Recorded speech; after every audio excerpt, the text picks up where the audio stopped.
woman has a story. Share yours with us.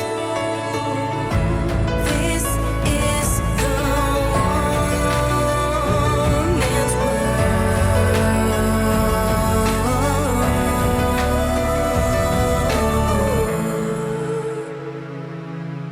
You're welcome to Women's World Show. Here we use the breakthrough moment and word of a successful woman to inspire and motivate you. We measure success not by the amount of money in the pocket, but by the effort we make on a daily basis to achieve our goal. We believe that every woman has a story, so share yours with us. Joining me today is the Hollywood sweetheart that you know you love to see on your screen, and I've grown up admiring, adoring her. And yes, today she's joining me in the studio and she'll be giving us all the juicy part of her journey taught so far. She's a health information specialist. She is an activist who has worked with the human trafficking in Libya, and I've really done a great job with that. We are going to be digging very deep with her. Yes, you know, when I saw you, I was like, I was stunned for a second because you are beautiful. I saw you without the makeup, because this is not just about makeup beauty. It's about without the makeup. I was really stunned. You are really beautiful. So the obvious question is, why haven't we seen you on our screen for a while now? How long has it been? I would say it's been almost 13 years, going on 14. Wow. I would say I took the longest sabbatical leave. You know, you get to that age where you just feel, okay, I need something different. I want to start a family. So I was at that point, you know, at the peak of my career, and I decided to say, you know, I need to start my family. And I took a break to raise a family and raise my kids. And you have two beautiful kids. Yes. They are so beautiful. But so what's the part? What have you been busy with? Well, aside being a mommy and like you rightly said, I just graduated from school with my second master's degree in health information specialty. That was actually the second master's. Yeah, that was the second master's. I mean, I've spent pretty much most of my life studying, you know, and studying is not just because I relocated back to the States. Right. Like I told you earlier on, I finished from Lagos State University, Ojo. I got my associate degree in international law and diplomacy, and I got my bachelor's degree in history and international relations, and while still doing my acting by the side. So for me, it's been a long life journey of learning. Yeah. Do you miss it? Do you miss the screen? Do you miss? Oh yeah, absolutely. Are you coming back? I'm sure you guys are itching to know, are you coming back to the screen again? Yes, I mean, when something is your first love, I mean, don't get me wrong, I love my kids, I love my family, but I started acting at a very young age. I mean, I started singing at 6. By 9, I was involved in church choir, in dramatic society. So most people I went to high school, college were in surprise singing in Nollywood. And, you know, when I weigh my option, you know, I mean, in your late 20s, being an African woman, your parents are asking you, so every one of your friends are all getting married, what are you waiting for? Yeah, and the truth is that at that point when you were doing, you know, at that point there's this thing about actress. Did it throw you off balance? When I mean the thing about actresses like this, they tend to say the actresses are, they have difficulty finding husband, especially in African community. Well, not for me. So how did yours happen? Well, you know, I had a pretty good love story, you know. Yeah. When you say you find love in France, in Paris, the land of, yeah, that was where I first met my ex-husband now, Charles. Yeah, I'm divorced, you know. It's nothing to hide, you know, and I was at that age, I just felt I needed to start a family. I mean, academically, I was a graduate. Yeah. I had a career going on, and I decided to make that, you know, that push. To But you know, you and I American and a Nigerian, but we grew up in Africa with Nigeria, with the culture that we have about divorce.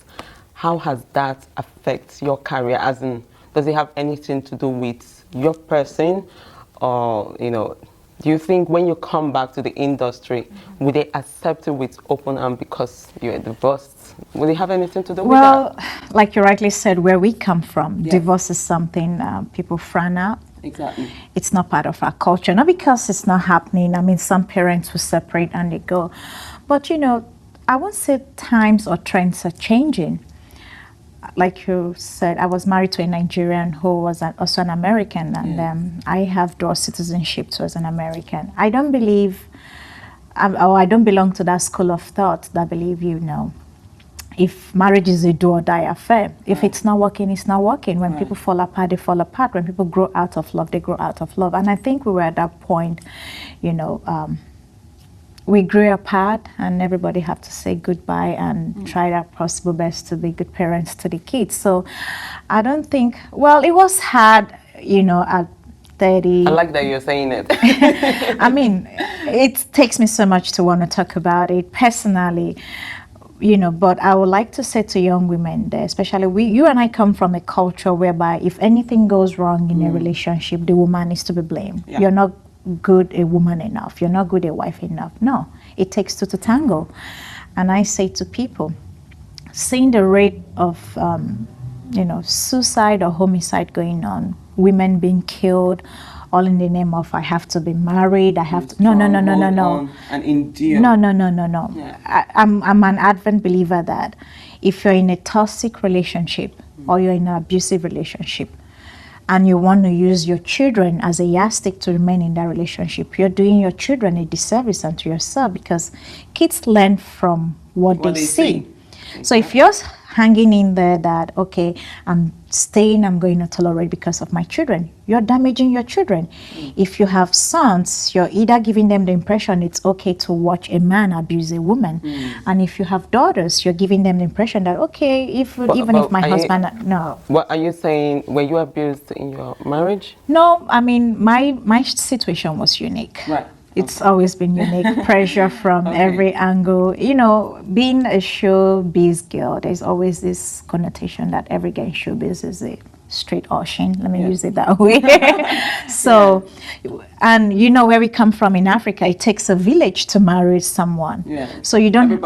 Everybody has a say in your relationship. Cousins, uncles, aunties. So the pressure becomes too much, and America is not a forgiving society. So much pressure. If you can't deal with it, just take a walk and take a bow. Doesn't mean you're evil or he's evil. It's just that things are not working. They're not working. So. But what got you, even with all the things, you know, after getting divorced and you became an activist, you got involved with this human trafficking. I really want to divert you to that point.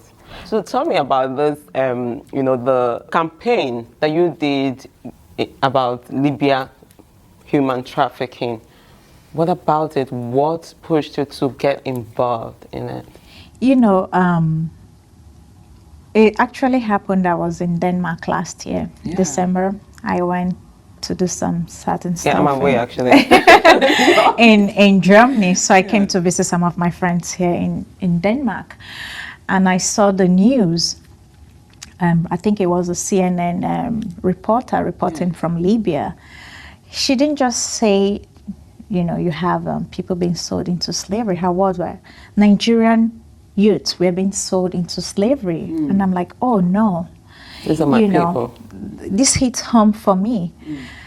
And I don't know how much you know about me. I've always been a passionate person when it comes to humanity and people.